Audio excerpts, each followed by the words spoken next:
श्री कृष्ण गोविंद हरे मुरारी, हे नाथ नारायण वासुदेवा। जय श्री हरि मित्रों, जय माँ लक्ष्मी। भगवान श्री हरि माँ लक्ष्मी की कृपा आप सभी पर सदा सर्वदा बनी रहे, ऐसी मेरी कामना है। मित्रों, आज आप इस वीडियो में श्रवण करेंगे कार्तिक मास महात्म कथा चतुर्थ अध्याय, अध्याय 4 और अध्याय 5। तो बोलिए श्री नारायण लक्ष्मी की जय, श्री कृष्ण राधा की जय। नारद जी बोलते हैं, हे राजन, देवताओं की प्रार्थना पर भगवान विष्णु ने मत्स्य अवतार धारण किया। वे विंध्याचल पर्वत पर निवास करने वाले महर्षि कश्यप की अंजलि से प्रकट हुए। छोटी सी मछली पर दया करके महर्षि ने उसे अपने कमंडल में रख लिया, किंतु भगवान रूपी मत्स्य ने जब सनय सनय अपना रूप बढ़ाया तो ऋषि ने उस मछली को कुएं में डाल दिया। कुएं में न समा सकने के कारण तालाब में डाल दिया।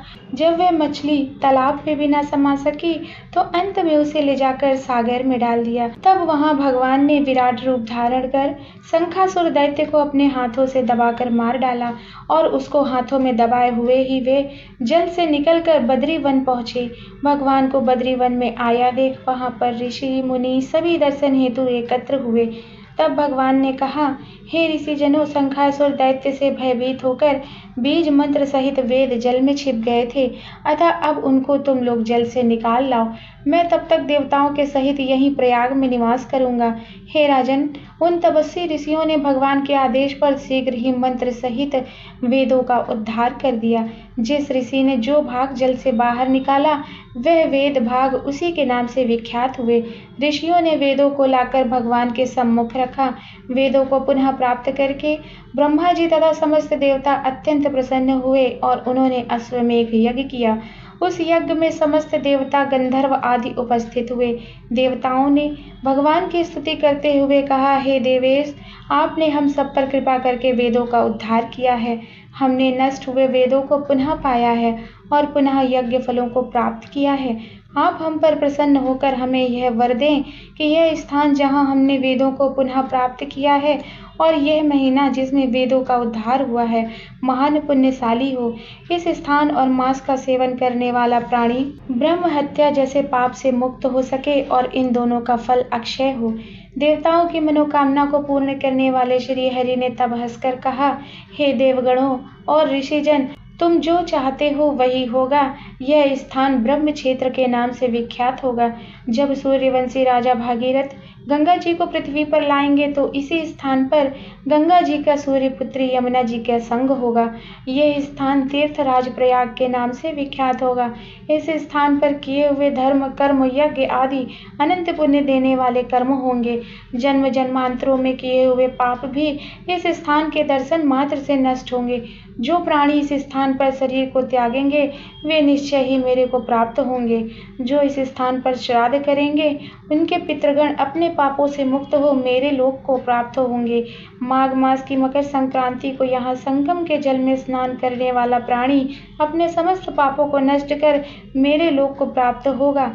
हे ऋषिजनों, इस बद्री वन में मैं सर्वज्ञ रूप से निवास करता हूँ, अतः यहाँ निवास करने वाले प्राणी सहज ही मुझे प्राप्त कर लेते हैं और निश्चय ही जन्म जन्मांतरों के पापों से मुक्त हो मेरे समीप आ जाते हैं।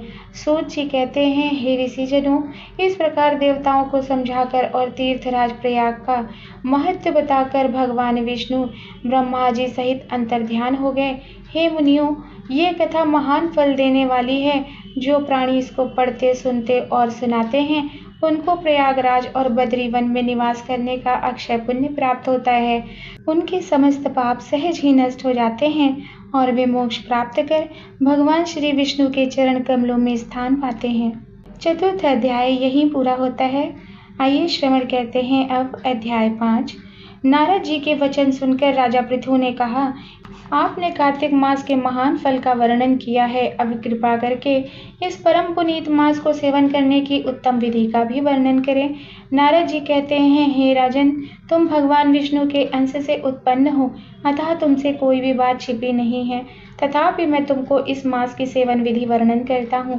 प्राणी को चाहिए कि वह मन में संकल्प करके आश्विन मास के शुक्ल पक्ष की एकादशी से कार्तिक का सेवन प्रारंभ करे।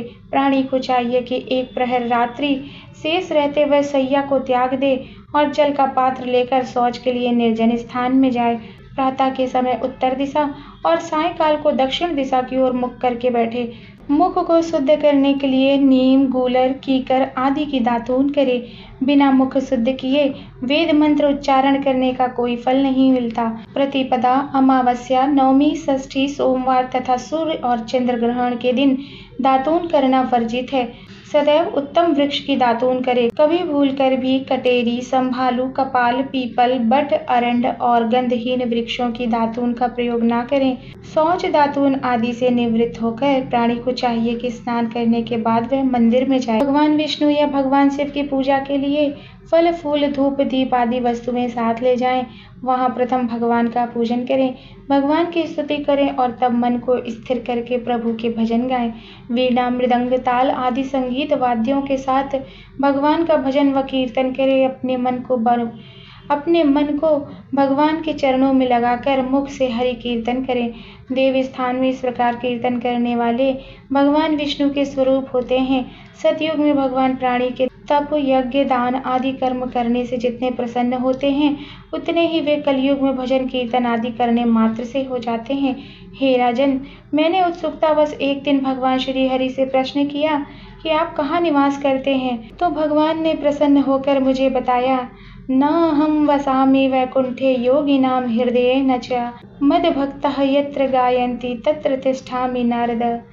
कलिकाल में वैकुंठ अथवा योगियों के हृदय में निवास न करके भक्ति, भजन और कीर्तन में ही मैं रहता हूँ। मैं अपने भक्तजनों का पूजन किए जाने से इतना प्रसन्न रहता हूँ कि वह मैं अपने स्वयं के पूजन से भी नहीं होता। जो प्राणी मेरे भक्तों, भजन, भक्ति, कीर्तन आदि से विमुख रहकर उसकी निंदा करते हैं, उनको मैं अपने शत्रु के समान मानता हूँ। सिरस, धतूरा, कटेरी, मल्लिका, आक, कनेर आदि के फूलों और चावल से भगवान विष्णु का पूजन करना वर्जित है। जय, कुंद, सिरस, चमेली, मालती, केतकी आदि फूलों से भगवान शिव की पूजा नहीं करनी चाहिए। तुलसी दल से गणेश का पूजन नहीं करना चाहिए।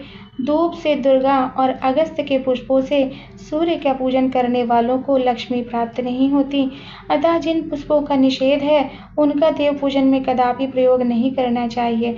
उचित पुष्पों से हरि पूजन करने के बाद भगवान के समक्ष हाथ जोड़कर प्रार्थना करें। हे देवादिदेव, मैं निपट मूर्ख हूँ। आपके पूजन के लिए मुझे उचित मंत्र, क्रिया आदि का भी ज्ञान नहीं है। मैं केवल आपकी भक्ति की कामना करता हूँ। हे देव, आप मेरे पूजन को स्वीकार करें। इस प्रकार स्तुति करने के बाद प्राणी को परिक्रमा करनी चाहिए। उसके बाद दंडवत प्रणाम करें और भगवान से अपनी त्रुटियों के लिए क्षमा याचना करें। हे राजन, जो प्राणी इस प्रकार विधि विधान से भगवान श्री हरि और शिव जी का पूजन कार्तिक मास में करता है, उसके समस्त पाप नष्ट हो जाते हैं। इस लोक में वह समस्त सुखों का उपभोग करता है और अंत में वैकुंठ को प्राप्त होता है। इस प्रकार आज का यह 5वां अध्याय संपूर्ण होता है। तो बोलिए भगवान श्री विष्णु माँ लक्ष्मी की जय, भगवान भोलेनाथ माँ पार्वती की जय। मित्रों, अगली वीडियो में आप सुनेंगे अध्याय 6 और 7।